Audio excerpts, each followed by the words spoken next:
ஏற்கனவே 3 முறை தள்ளி வைக்கப்பட்ட முதுகலை நீட் தேர்வு வரும் 11ஆம் தேதி நடைபெறுவதாக அறிவிக்கப்பட்டுள்ள நிலையில் அன்றைய தினம் தேர்வு நடைபெறுமா என்ற கேள்வி எழுந்துள்ளது. வயநாடு நிலச்சரிவில் பாதிக்கப்பட்டவர்களுக்கு சிகிச்சை அளிக்கும் பணியில் 1500க்கும் அதிகமான மருத்துவர்கள் ஈடுபட்டு வருகின்றனர்.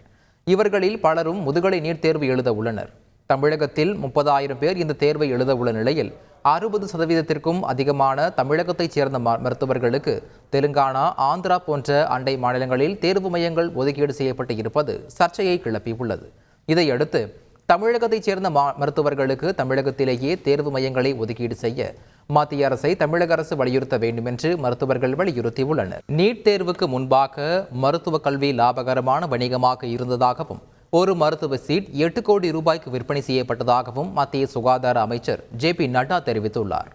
மாநிலங்களவையில் நீட் தேர்வால் பாதிக்கப்பட்ட குடும்பங்களுக்கு 1 கோடி ரூபாய் இழப்பீடு வழங்க வலியுறுத்தி திமுக MP MM அப்துல்லா தனிநபர் தீர்மானம் ஒன்றை முன்மொழிந்தார். இந்த தீர்மானத்தின் மீதான விவாதத்தின் போது பேசிய மத்திய சுகாதாரத்துறை அமைச்சர் JP நட்டா, வீட்டுக்கு முன்பாக இந்தியாவில் மருத்துவ சீட்டு ஒன்று 8 கோடி ரூபாய் வரை விற்பனை செய்யப்பட்டதாக கூறினார்.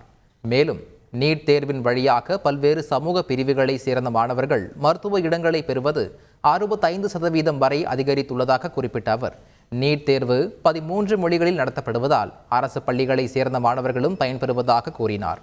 அத்தோடு நீட் தேர்வின் மூலம் முந்தைய மருத்துவ நுழைவுத் தேர்வுகளில் ஊழல் நடந்ததாக கூறப்படும் பிரச்சினைகளும் தீர்ந்துவிட்டதாக அவர் குறிப்பிட்டார். செய்திகளை உடனுக்குடன் தெரிந்து கொள்ள உடனே சப்ஸ்கிரைப் பண்ணுங்க.